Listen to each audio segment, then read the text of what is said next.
SS2 heading number 9.3.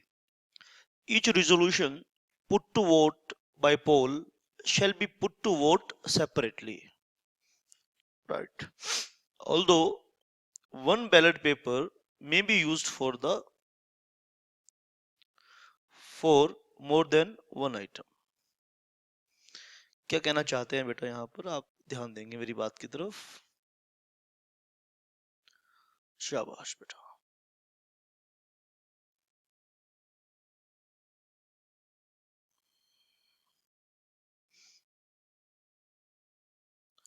आइए, for example मान लीजिए कि ये है बैलेट पेपर। आपने क्या नहीं करना, आपने ये काम नहीं करना। resolved that this एक और दो, यानी आपने क्या करा, दो आइटम को एक रेजोल्यूशन का पार्ट बना लिया। ये गलत तरीका है, this is wrong against the secretarial standard. ये तरीका गलत है। कैसे करना है आपने? ठीक है, मान लीजिए ये बैलेट पेपर है, ठीक है, तो इसमें आप दो रेजोल्यूशन पास कर सकते हैं। इस तरह कर सकते हैं बेटा, देखो रेजोल्यूशन 1, आपने रेजोल्यूशन की लैंग्वेज लिखी 1 के, रेजोल्यूशन 2 और रेजोल्यूशन की लैंग्वेज लिखी है, ये अलाउड है। This is right, this is allowed.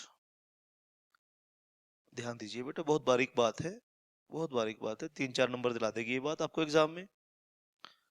यानी एक रेजोल्यूशन में, यानी आपने रेजोल्यूशन एक पास किया और उसके अंदर दो heading, this is separate business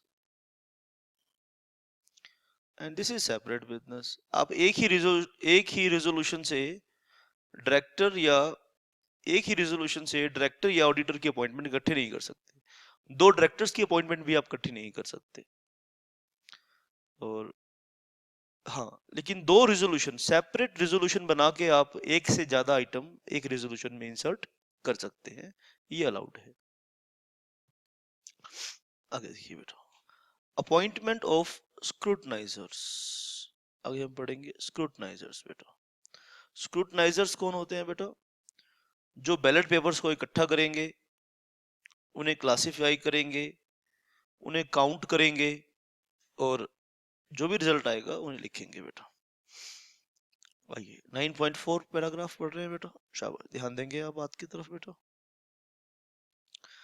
स्केटरल standard अच्छे से करना है, बहुत खतरनाक तरीके से करना है बेटा।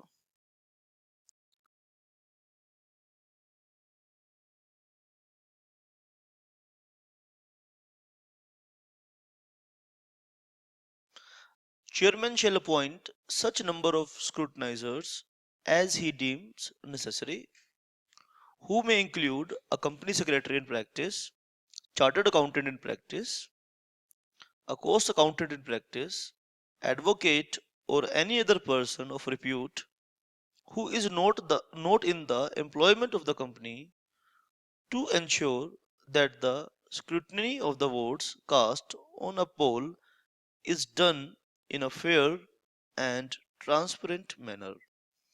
तो स्क्रूटनाइजर कौन कौन आदमी बन सकता है बेटा? आप ध्यान दीजिए, कंपनी सेक्रेटरी बन सकता है, चार्टर्ड अकाउंटेंट बन सकता है, कॉस्ट अकाउंटेंट बन सकता है, एडवोकेट बन सकता है, ठीक है, और any other person of repute. हमने रिप्यूटेड लोगों की एक लिस्ट आपको दे दी है, देखो रिप्यूटेड लोगों की एक लिस्ट दे दी है। अगर आपको कोई और समझदार इंसान मिलता है तो उसे भी आप अपॉइंट कर सकते हैं, लेकिन एक बात का ध्यान रखना कि वो आपके एम्प्लॉयमेंट में नहीं होना चाहिए। क्यों कर रहे हैं ये? लॉजिक बता दिया स्टैंडर्ड ने, इसीलिए कर रहे हैं बेटा, ताकि एक साफ सुथरे तरीके से वोटों की गिनती हो सके।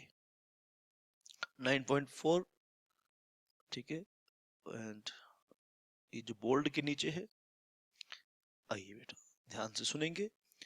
At least one of the scrutinizers shall be a member who is present at the meeting।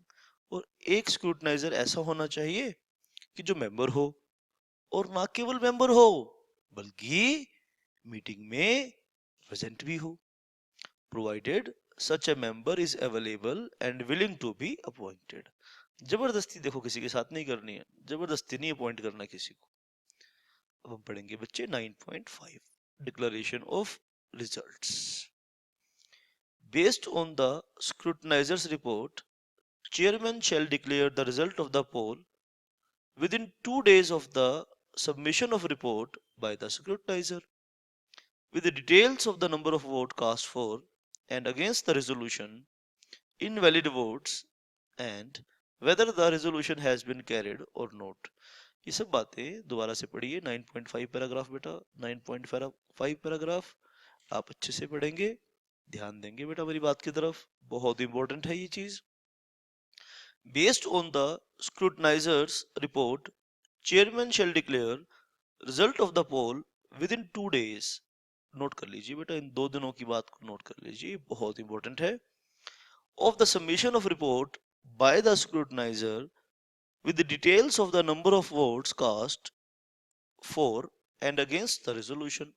Resolution के पक्ष में कितने वोट पड़े, विपक्ष में कितने पड़े, ये पूरी रिपोर्ट आपने, ठीक है बेटा, डिक्लेयर करना है इस सब बातों के साथ रिजल्ट को। शाबाश बेटा।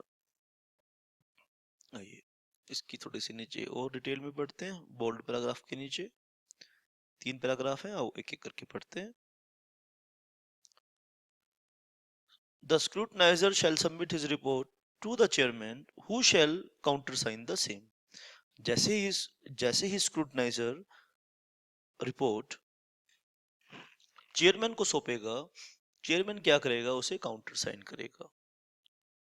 In case chairman is not available for such purpose, the report by the scrutinizer shall be submitted to any director who is authorized by the board to receive such report, who shall countersign the scrutinizer's report on behalf of the chairman।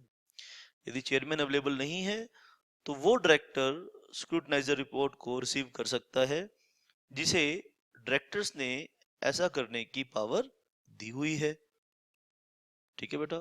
और ऐसी situation में वो director स्क्रूटनाइजर की report को counter sign करेगा। Result shall be announced by the chairman और any other person authorised by the chairman in writing for this purpose. Next heading है, chairman of the meeting shall have power to regulate the manner in which poll shall be taken and ensure that the poll is scrutinized in the manner prescribed under the act। ठीक है बेटा, chairman के पास ये power है कि वो meeting को regulate कर सकता है और स्क्रूटनाइज एक्टिविटी को भी रेगुलेट कर सकता है, और इस बात की वो हमें एश्योरेंस देगा, ठीक है, कि स्क्रूटनी का काम यानी वोटों की गिनती का काम ट्रांसपेरेंट और फेयर मैनर से हुआ है। 9.5.2 करेंगे। The result of the poll with the details of the number of votes cast for and against the resolution, invalid votes, and whether the resolution has been carried or not shall be displayed on the notice board of the company at its registered office and its head office as well as corporate office, if any, if such office is situated elsewhere, and in case of companies having a website shall also be placed on the website। ठीक है sir, इसमें कोई समझाने वाली बात आपको नहीं है, आप ध्यान से इसको पढ़ लीजिए। Result of the poll shall be deemed to be decision of the meeting on the resolution on which the poll was taken। और जो भी रिजल्ट का पोल आएगा उसे कंपनी का डिसीजन मान लिया जाएगा। 9.5.3 आप दोबारा से पढ़ लीजिए बेटा। The result of the poll shall be deemed